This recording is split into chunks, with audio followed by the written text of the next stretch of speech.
Olá, paz do Senhor, este é o seu canal EBD Viva. Nós vivemos o que registrou o profeta Abacuque no seu livro, no capítulo 4, versículo 3. Aviva, ó Senhor, a tua obra no meio dos anos faze-a conhecida. Muito bem, sejam muito bem-vindos. Se você está procurando um canal onde encontrar a palavra de Deus, as lições da Escola Bíblica Dominical na íntegra, achou, está aqui. Eu gostaria de facilitar a sua vida e te apresentar, então, a lição bíblica da EBD do próximo domingo, nesta semana, e com o propósito que você tenha aqui o primeiro contato com a lição, né? A lição, na verdade, nós vamos estudar juntos e eu chamo você, venha conosco aprender uma porção da palavra de Deus, como nós fazemos aqui semanalmente, pois o livro-texto sempre é a Bíblia Sagrada. Me chamo pastor Júnior Pimentel e sou um pastor auxiliar na Assembleia de Deus Ministério Ibis, aqui em Vila Velha, do pastor Levi Aguiar, ao qual eu mando um abraço. Nós estamos estudando nesse trimestre as lições bíblicas da escola dominical, onde você está encontrando aqui a faixa etária dos adultos, juntamente, com todos os irmãos do Brasil. Nós estamos estudando na Assembleia de Deus esse tema maravilhoso que é a justiça de Deus, a igreja e a convocação do profeta Ezequiel para um despertamento espiritual. Antes de apresentar o título da edição de hoje, um breve parêntese. Se você ainda não se inscreveu em nosso canal, eu te convido, se inscreva no nosso canal, clique no sininho aí, ativando o recebimento da lição em primeira mão, e também, se você já é cadastrado aqui, já é inscrito, não se esqueça de compartilhar o nosso material para que outras pessoas também recebam este conteúdo da lição. Eu te convido a ficar conosco, ganhar tempo, fixar o conteúdo da lição, pois, pela graça do Altíssimo, pelo Espírito Santo de Deus que vem a inspiração, este aprendizado será útil para você e para nós, com uma linguagem fácil, objetiva, clara, que respeitamos tópicos e subtópicos da lição aplicada. Que o Senhor possa continuar abençoando rica e poderosamente o seu ministério.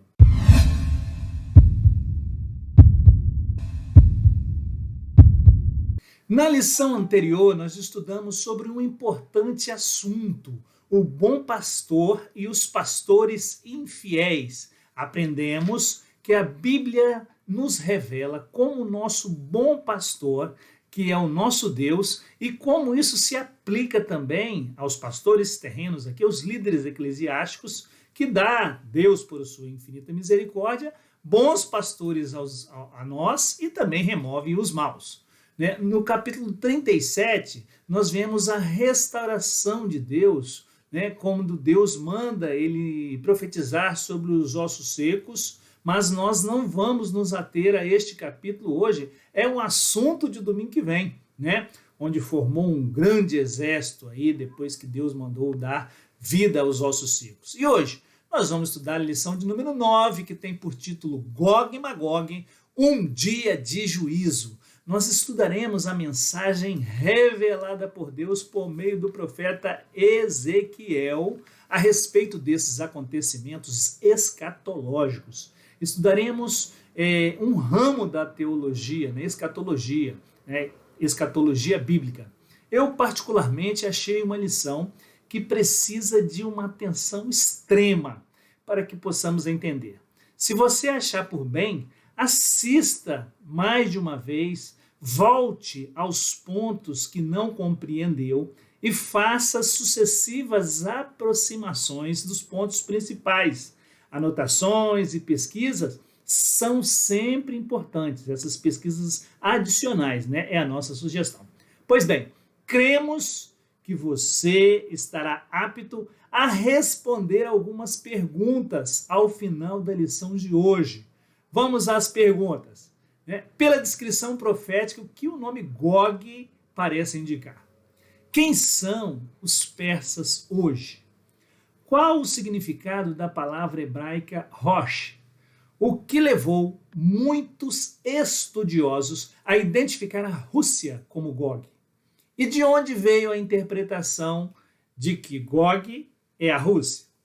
Olha, nós vamos estudar essa lição é extremamente importante. Vamos ler então o texto áureo que está registrado em Apocalipse, capítulo 20, versículo 8.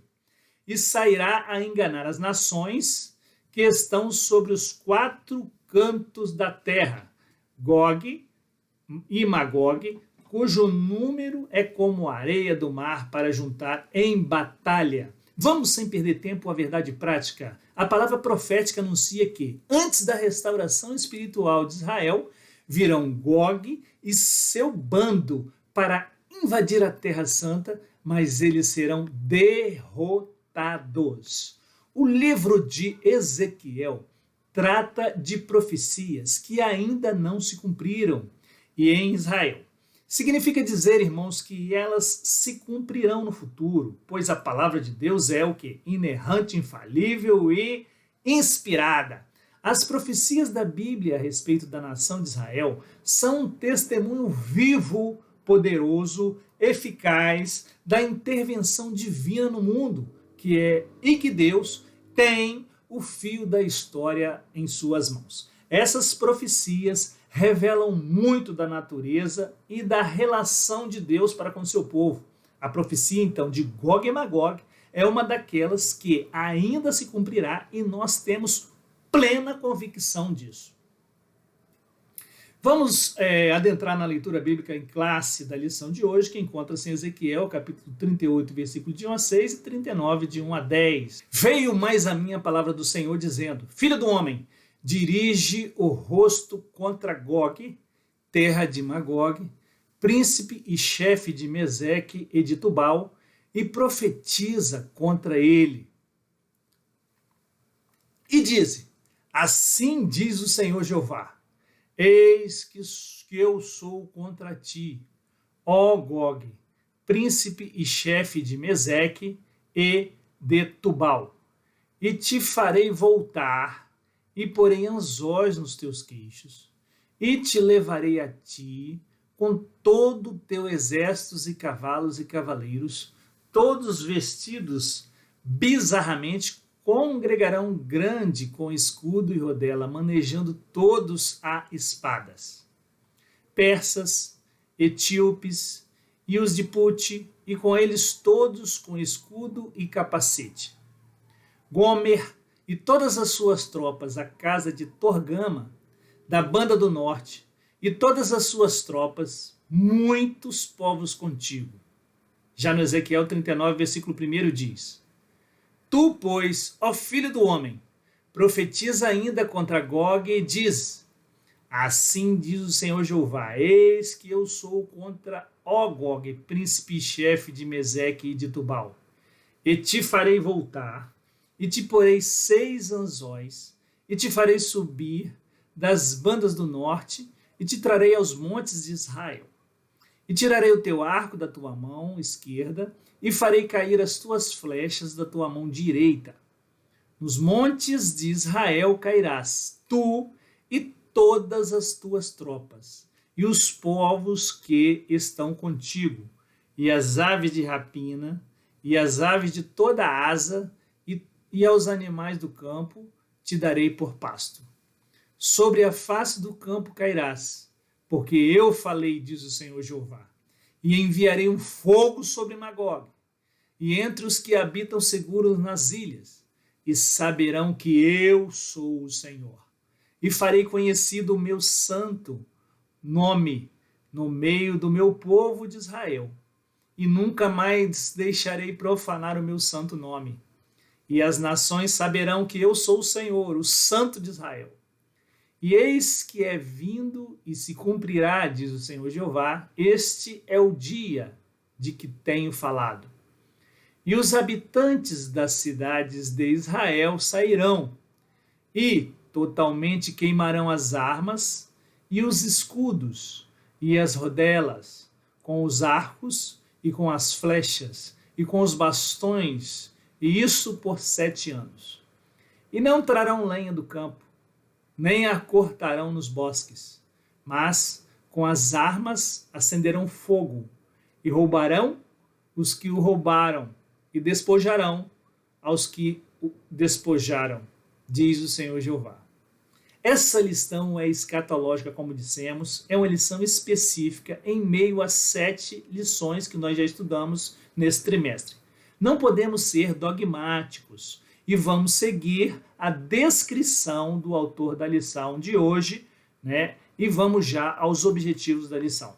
Número 1 é identificar Gog. 2, identificar Magog. 3, explicar o contexto escatológico da profecia. Eis a introdução na íntegra para nós, preparada pelo pastor Ezequias Soares.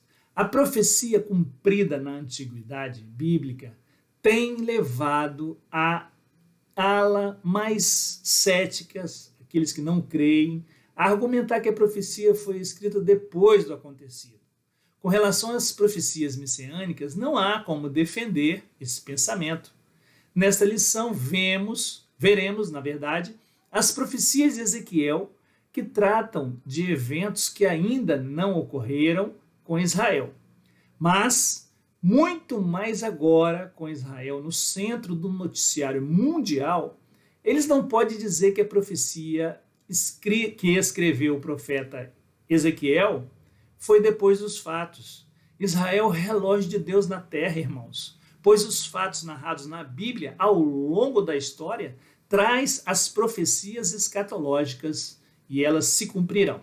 A palavra-chave de hoje é juízo. Vamos ao tópico de número 1, sobre a identidade dos povos invasores. Essa profecia, o próprio comentarista nos traz, que envolve muitos nomes, e alguns deles parecem até enigmáticos. O nosso desafio qual é, então? É identificar quem são hoje, né, os povos que Ezequiel menciona na antiguidade. Subtópico 1, os invasores. A profecia deixa claro que essa invasão será o fim dos anos, o fim dos dias, depois da restauração do Estado de Israel. Preste muita atenção, porque o comentarista ele nos traz uma importante informação aqui. Vamos meditar? Isso significa que será antes da grande tribulação, ou talvez logo no início dela. Portanto, não é a mesma batalha do Armagedon de Apocalipse 16:16.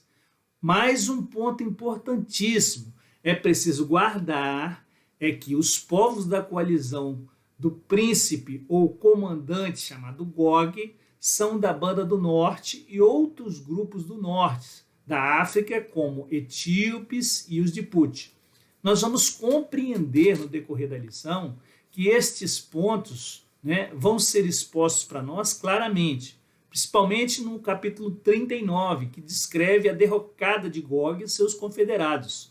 Essa informação geográfica é muito vaga, ela é muito genérica, mas considerando a vasta extensão territorial e a multidão dos povos que habitam ali, o nosso comentário então a respeito desse tópico é o seguinte: na verdade, irmãos, a profecia aqui de Magog, é o Senhor Pai dizendo que ele vai destruir o mal.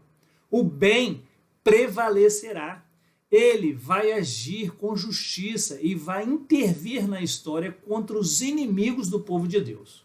Gog aqui é apresentado como um grande líder e se refere ao anticristo que vai agir, fazer uma aliança com várias nações do mundo, inclusive com Israel, pregando uma paz mundial. Mas nós sabemos que a Bíblia diz, que Jesus disse lá no diálogo com os seus discípulos, chamando a atenção para si como o único caminho, dissertando sobre fatos que ainda aconteceriam no capítulo 14 de João. Vamos ler o versículo 21. Deixo-vos a minha paz vos dou, não vou-la dou como o mundo a dá. Não se turbe o vosso coração, nem se atemorize. Inclusive, irmãos, não podemos perder a oportunidade, como bons assembleanos, o nosso bom costume também de saudar os irmãos com a paz do Senhor. Subtópico de número 2, compreendendo a profecia. O discurso de Ezequiel deixa claro que a mensagem não é para a sua geração, mas para quando Deus fizer regressar o seu povo da diáspora, de todas as nações da terra. Está lá em Ezequiel 36, Amós 9. Então, amados, a partir da restauração do povo de Deus, como nação, que aconteceu em 1948 com o voto Minerva, do brasileiro Oswaldo Aranha, vimos o início do cumprimento dessa profecia. Como o comentarista aqui na lição traz para nós, a profecia é para um tempo ainda distante. Esses oráculos divinos foram vazados na linguagem da época do destinatário original. É necessário, então, identificar esses povos no contexto em que vivia o profeta e procurar identificá-los nos tempos atuais. Quando possível, isso tornará a profecia compreensível. É mais vívida em nossos dias. Amados, ainda haverá a restauração espiritual do povo de Israel. E quando isso acontecer, o reconhecimento de toda a nação que Deus é o soberano Deus do povo de Israel e clamar a sua volta, Jesus então descerá com poder e grande glória e estabelecerá o seu reino aqui na terra por 1000 anos. Quando vimos buscar uma interpretação da palavra de Deus com esse contexto, nós devemos orar pedindo ao Espírito Santo que nos abra o nosso entendimento, amados? Para que possamos então compreender os seus oráculos sagrados que ele deixou para nós escritos na Bíblia Sagrada. Subtópico de número 3, Gog. O nome Gog, fora da profecia de Ezequiel, só aparece mais 2 vezes nas Escrituras Sagradas. Um descendente de Ruben, sem qualquer vínculo com a profecia, que está registrado em 1 Crônicas 5:4, e na revolta de Satanás contra Deus e o seu povo depois do milênio, em Apocalipse 20, versículo 8. E como outro acontecimento, nós não podemos confundir o Gog de Ezequiel com o Gog de Apocalipse. Não, pois tais nomes em Apocalipse são emprestados de Ezequiel, capítulo 38 e 39. A enciclopédia judaica identifica Gog como o rei Giges, também conhecido como Gogo, da Lídia, região da Anatólia, que é a atual Turquia asiática. Essa é a interpretação da maioria dos expositores do Antigo Testamento e dos arqueólogos. Muitos achados foram encontrados, principalmente nos primeiros séculos, mas a descrição profeta, que parece indicar um título como Faraó no Egito, Chá na antiga Pérsia, César em Roma, e não o nome pessoal de alguém. Então, o que nós vimos, explanado pelo comentarista na lição, pastor Ezequiel Soares? À luz da hermenêutica bíblica, é que esse título Gog não é uma nação, e sim um líder. Conhecendo um pouco mais o que o auxílio ao professor na revista do Mestre traz para nós, nós vimos que Gog é o rei da terra de Magog e o principal governante de Meseque e Tubal. Em Gênesis capítulo 10, versículo 2, Magog, Meseque e Tubal são nomes dos filhos de Jafé. Por conseguinte, a batalha futura aqui descrita será travada por um descendente de Jafé, Gog, e também pode ser um nome representativo da iniquidade e da oposição a Deus, como está lá Apocalipse 27-9. Esses países que nós estamos observando, eles localizam possivelmente ao extremo norte de Israel. São apoiados por exércitos vindos do leste e do sul. É difícil, irmãos, determinar a ocasião dessa batalha, mas, evidentemente, não se trata da mesma batalha de Gog e Magog, e lá que nós citamos de Apocalipse capítulo 20, que ocorrerá no fim do milênio. Nós vemos aí no comentário bíblico que esta questão nos é apontada. Sinopse 1, o capítulo 39 de Ezequiel descreve a derrocada de Gog e de seus confederados, e Gog se refere a um líder semelhante ao faraó, Chá ou César. Entremos no tópico de número 2, sobre a identidade dos povos invasores, parte do número 2. Subtópico 1, Magog. é o nome de um descendente, como vimos, de Jafé, filho de Noé. Eles aparecem em Ezequiel como um lugar. As fontes antigas o incluem como os habitantes de Cáucaso, procedentes de Gomer. O historiador judeu Flávio Joséfo identifica Magog com os citas, um conjunto de etnias nômades que viviam na região norte do Mar Negro e do Mar Cáspio. Os citas aparecem no Novo Testamento juntamente com os bárbaros. É uma lição histórica, escatológica, que traz Gog, que será um líder na terra de Magog, e denominará sobre vários povos, que também são descendentes de Jafé. Magog fica em algum lugar, irmãos, no norte de Israel, e ele liderará o ataque final contra o povo de Deus. Aqui fica patente que é a soberania de Deus e que ele está no controle da história e toda a história está nas suas mãos e o cumprimento da Bíblia Sagrada, tudo que está escrito se cumprirá. Nós vamos trazer um versículo aí, Salmo 103, versículo 19. O Senhor tem estabelecido o seu trono nos céus e o seu reino domina sobre tudo. Subtópico de número 2, Meseque e Tubal. Tubal e Meseque são dois dos 7 irmãos, filhos de Jafé, filho de Noé. Os filhos de Jafé são Gomer e Magog, e Madai, e Javã, e Tubal, e Meseque, e Tiras. Está lá em Gênesis 10, 2. Esses dois jafetitas deram origem a Tabal e Muxique, reinos frigianos da Capadócia, na Anatólia. Segundo as inscrições assírias, nesta coalizão aparece mais um da família de Jafé, Togarma, filho de Gomer. Gomer é o primeiro da lista dos filhos de Jafé. Ele é identificado desde a antiguidade como o povo do Cáucaso.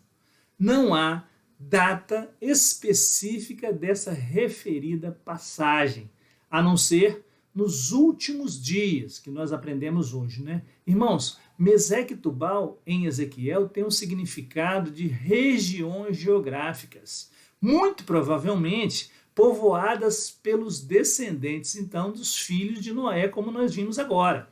Só para que possamos entender melhor, Tubal se refere à antiga Tabal, onde hoje é a Turquia, conhecida no Novo Testamento como a província da Capadócia.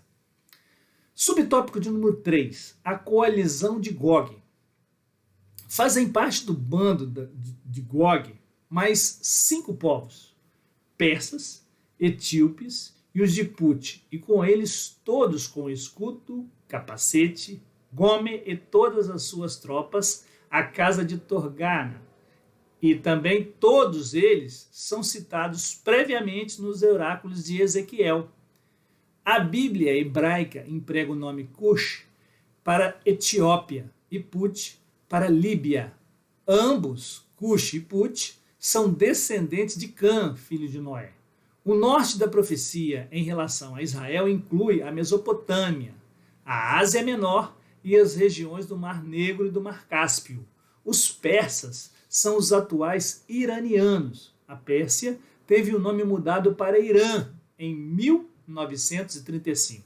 Um fragmento do dicionário bíblico Wycliffe, da lição de mestre, traz para nós que Gog liderará a Orna do norte uma invasão contra Israel. Mas o Senhor fará com que os seus exércitos retrocedam e enviará uma saraiva de fogo na terra de Magog e nas áreas ao redor dela. Está lá no capítulo 39, versículo 6. O nosso comentário é esse. Este versículo, versículo 5 da lição bíblica em classe hoje, abordado por um comentarista, descreve os inimigos do povo de Deus que vêm contra Israel de todos os lados, mas que o juízo de Deus destruirá os povos inimigos e este acontecimento reacenderá a chama espiritual no coração do povo de Deus, ao verem a grandeza do Altíssimo fazendo esses milagres, esses acontecimentos. Sinopse 2, no livro de Ezequiel, Magog aparece como um lugar, um território. Muito bem, vamos então ao tópico de número 3, sobre o contexto escatológico, a interpretação popular que considera a Rússia como Gog ganhou muito espaço durante o período da Guerra Fria. Esse período, né, irmãos, nós vamos saber aí no subtópico 1 agora. Gog e Magog. A mensagem contra Gog, terra de Magog, príncipe e chefe de Meseque e de Tubal, é uma das passagens mais difíceis das Escrituras. Muitos acreditam tratar-se de uma expressão genérica para indicar o futuro inimigo de Israel, o rei Giges. Na Lídia, por exemplo, seria a figura do futuro inimigo de Israel, que comandaria os seus confederados. Segundo o Talmud, literatura religiosa muito antiga dos judeus, Gog e Magog são dois nomes paralelos de uma mesma nação. Esses inimigos de Israel serão derrotados. Subtópico de número 2, né? Como a Rússia aparece nesse contexto? A profecia afirma que Gog é o príncipe de Meseque e Tubal. Está lá no capítulo 38, versículo 2, 39, versículo 1 da lição da leitura bíblica em classe. Né? O chefe em hebraico é Rosh, significado pelo cabeça, chefe, pico do monte, parte superior. Curiosamente, a Septuaginta traduziu o termo como substantivo próprio. Archonta Ros, príncipe de Ros. Isso é mantido na versão bíblica, tradução brasileira, e algumas versões inglesas, né? E foi essa semelhança dos sons, Rosh, Rússia, que levou a muitos estudiosos a identificarem Rosh como Rússia, Meseque como Moscou, atual capital da Rússia, e Torgana como Tabosh, cidade russa.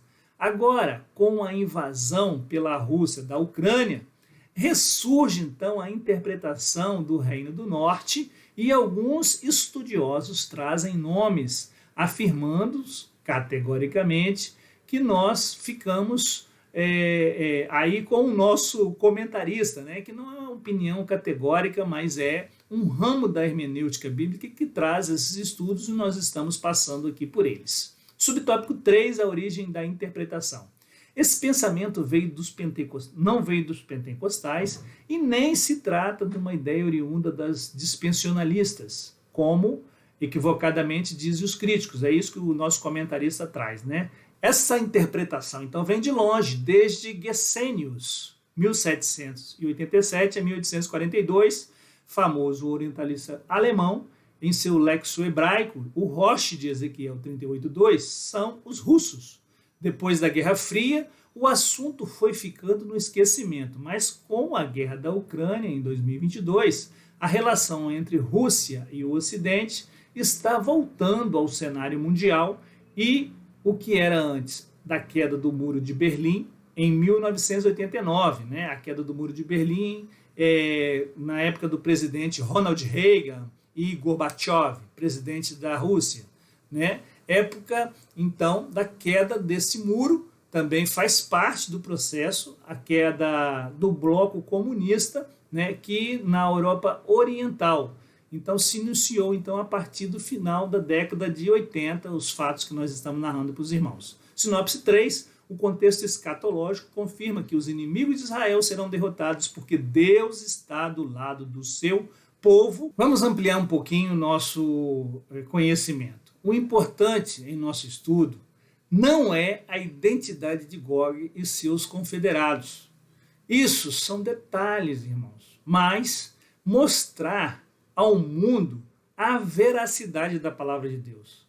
Os expositores céticos das Escrituras, aqueles que não acreditam em milagres e nem na possibilidade de o Espírito anunciar as coisas futuras por meio dos profetas, procuram explicar as profecias que já foram cumpridas como se fossem extraídas do fato ocorrido.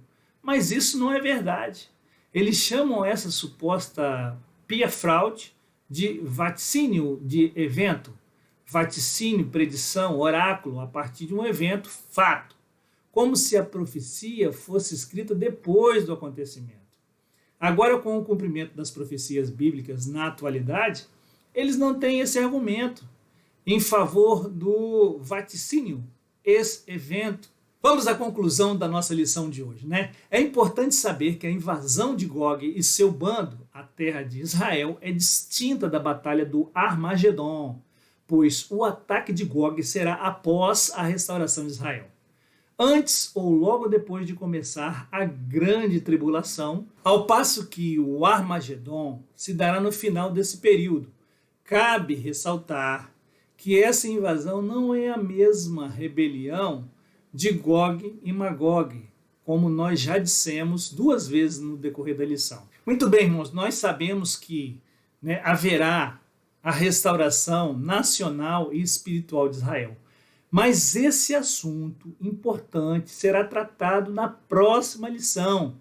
E nós convocamos os irmãos a não perder e continuar conosco e convidar mais irmãos a estarem conosco, pois estamos fazendo esse trabalho, irmãos, para o Senhor Jesus e também para você, meu amado, que nos dá a honra da sua audiência. Eu espero ter contribuído para a compreensão desta lição, que precisa de uma atenção profunda hoje, e agora nós vamos para a meditação final, que fazemos sempre aqui, né? Nós vamos ler juntos o que está registrado em 2ª carta de Timóteo, capítulo 4, versículos de 1 a 5. Conjuro-te, pois, diante de Deus e do Senhor Jesus Cristo, que há de julgar os vivos e os mortos na sua vinda e no seu reino, que pregues a palavra instes a tempo e fora de tempo, redarguas, repreendas, exortes, com toda a longanimidade e doutrina, porque virá tempo em que não suportarão a sã doutrina, mas tendo comichão nos ouvidos, amontoarão para si doutores, conforme as suas próprias concupiscências, e desviarão os ouvidos da verdade, voltando a fábulas. Mas tu, sê sóbrio em tudo, sofre as aflições, faz a obra de um evangelista, cumpre o teu teu ministério. Senhor nosso Deus, nós te agradecemos por essa oportunidade que tu nos destes hoje, de estarmos aqui dissertando sobre a tua santa palavra. Senhor, nós apresentamos a vida de cada irmão, de cada irmã que nos acompanha nas tuas mãos. Nós entregamos-as nas tuas mãos. Nós exaltamos, Senhor, na beleza da tua santidade. Nós te agradecemos, nós enaltecemos o teu nome, nós rendemos glórias, graças a ti por tudo que tu tens feito por nós. Pai, sê conosco durante a nossa caminhada aqui na terra, nos abençoando, também nos segurando com as suas potentes mãos. E, Senhor, nós nesta noite, nesta manhã, nessa tarde, em qualquer momento que esta lição esteja chegando a esse internauta que acessou, Senhor, o YouTube e o canal EBD Viva, que ele possa, Senhor, sentir a tua presença nesse momento. Que ele possa, Senhor, ter a sua oração ouvida por ti, Pai. Nós te pedimos, dá uma bênção, Senhor, a cada um deles. Atende, Senhor, o clamor dos teus servos. Em nome de Jesus, nós te pedimos por todos os alunos da Escola Dominical do Brasil inteiro, Pai. Onde eles estiverem, sê com eles. Abençoa aqueles que ainda não te aceitaram. E abençoa que nós possamos cumprir o ID que o teu Filho Jesus nos manda fazer. Ir por todo mundo, pregar o Evangelho a toda criatura. Em nome de Jesus, nós te agradecemos mais uma vez. Amém. Tenha uma boa semana em nome de Jesus.